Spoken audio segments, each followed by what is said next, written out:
সমাজসেবী সত্যরঞ্জনশীল মহাশয়কে, আমাদের সোনাদা বলে পরিচিত, যাকে আমরা ইনভাইট করেছিলাম। দাদা এসছে, এর জন্য আমরা খুবই খুশি এবং খুবই আনন্দ যে দাদা এসছে আমাদের কাছে, আমাদের মধ্যে উপস্থিত হয়েছেন। এর জন্য দাদাকে অসংখ্য অসংখ্য ধন্যবাদ জানাই।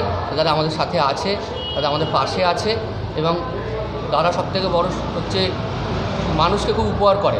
আমাদের যারা ছোটো ছোটো যারা আমরা এগিয়ে চলছি, দাদা আমাদের সাথে আছে, আমাদের সাথে প্রত্যেক জায়গায় দাদা খুব হেল্প করে আমাদেরকে।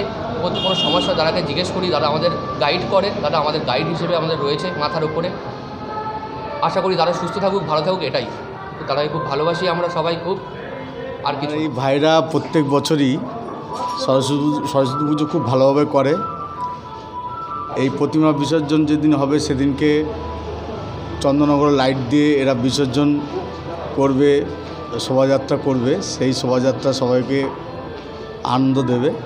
তো আমি ভাইদের বলবো, সরস্বতী পুজোর সঙ্গে সঙ্গে আশেপাশে যাদের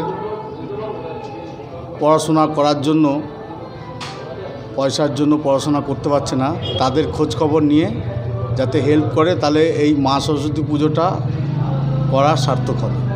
এই বলে সবাইকে আমি বলবো ভালো থাকুক, ভালোভাবে সবাই পুজো করুক। আমার নাম সবাই সোনা বলেই চেনে, ভালো নাম সত্যরঞ্জন। মিষ্টি স্বাদে সুমধুর, খেতে ভালো, সবার প্রিয় বাপি চানাচুর।